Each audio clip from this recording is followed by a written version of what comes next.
Avant d'aller plus loin, je voudrais faire une petite pause et reparler de cette notion de design pattern.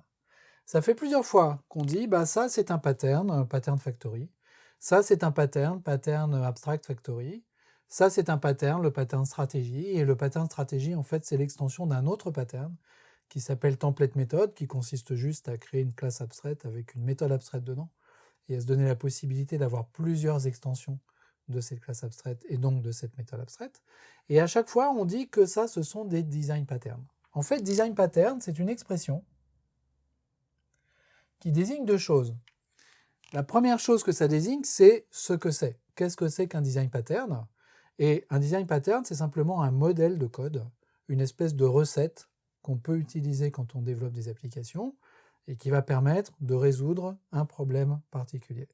En fait, la plupart des problèmes en programmation ont déjà été posés et la bonne façon d'organiser son code, pour résoudre tel ou tel type de problème, c'est ce que l'on appelle un design pattern. Et la deuxième chose que l'on désigne, c'est en fait un livre qui a été écrit en 1994, donc avant même que la première version de Java ne soit publiée, puisque la première version de Java, c'est 95, et ce livre, il a été écrit pour le C++. Et en fait, c'est un livre de design pattern, et c'est même le livre fondamental des design patterns. C'est le livre dans lequel les design patterns les plus importants ont été écrits et publiés. Ce livre, il s'appelle tout simplement Design Pattern.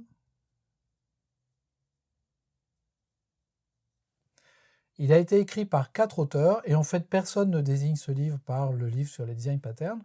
Tout le monde le désigne par le GOF.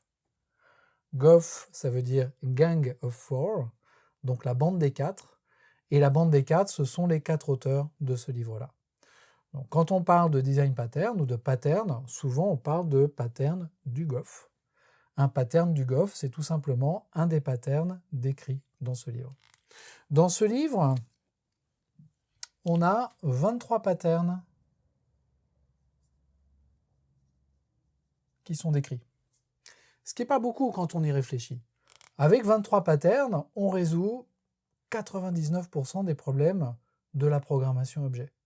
Et 23, c'est un nombre qui est finalement assez petit par rapport à l'ensemble des applications et par rapport aux millions, centaines de millions de lignes de code qui ont pu être écrits, surtout depuis 1994. Ces 23 patterns, ils se regroupent dans 3 catégories. Les patterns dits de construction. Ça, ce sont les patterns qui s'intéressent à la construction des objets. Et on en a déjà vu quelques-uns des patterns de construction. Parce qu'on a vu Factory. Et on a vu Abstract Factory. Qui sont 2 patterns du GOF. Et maintenant, un pattern du GOF, vous savez ce que c'est. Mais on en a d'autres, comme par exemple le pattern singleton.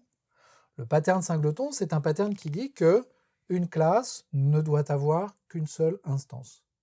Et c'est un pattern qu'on a déjà plus ou moins utilisé quand on a dit, par exemple, que telle classe factory ne doit avoir qu'une seule instance. Et on a utilisé le pattern singleton.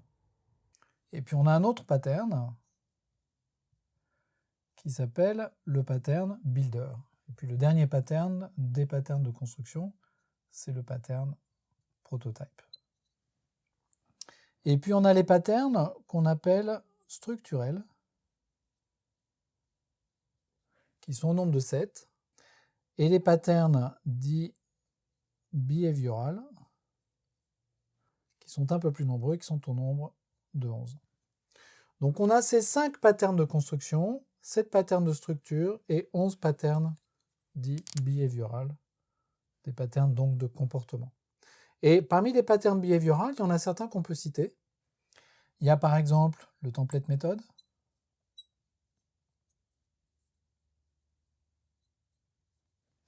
Et le template méthode, il a 3 extensions.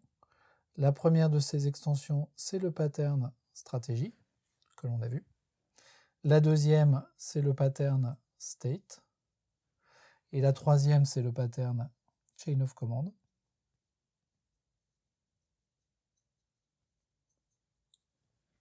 Il y a un autre pattern qu'on connaît bien, qui est le pattern iterator. Ce pattern qui est utilisé dans l'API collection. L'API collection, elle est construite en partie sur le pattern iterator. Un pattern iterator, ça veut juste dire que pour itérer sur une collection, on a besoin de deux méthodes, une méthode next et une méthode asNext. C'est tout ce que ça dit.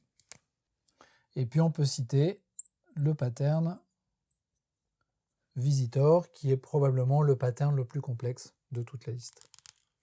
Donc ce catalogue de patterns, c'est le fondement même de la programmation objet. Ça fait partie des choses les plus importantes à connaître en programmation objet. À la fin de ce cours, on ne les aura pas tous vus, on aura probablement vu les plus importants, il en reste d'autres, et ce livre, Gang of Four, ça reste un livre fondamental qu'il faut essayer de lire, relire, comprendre, relire à nouveau, comprendre différemment, et surtout, bien sûr, utiliser dans les applications. C'est un livre qui a été écrit sur le C++. Et en fait, il adhère un C peu au C++. Les exemples de code sont juste donnés en C++. Mais il s'applique sans aucune difficulté à l'intégralité des langages objets qui ont été développés depuis 1994. Et évidemment, les deux principaux, les deux plus utilisés aujourd'hui, ce sont Java et C#. Le GOF, c'est un livre qui reste parfaitement pertinent pour toutes les applications Java et les applications C#.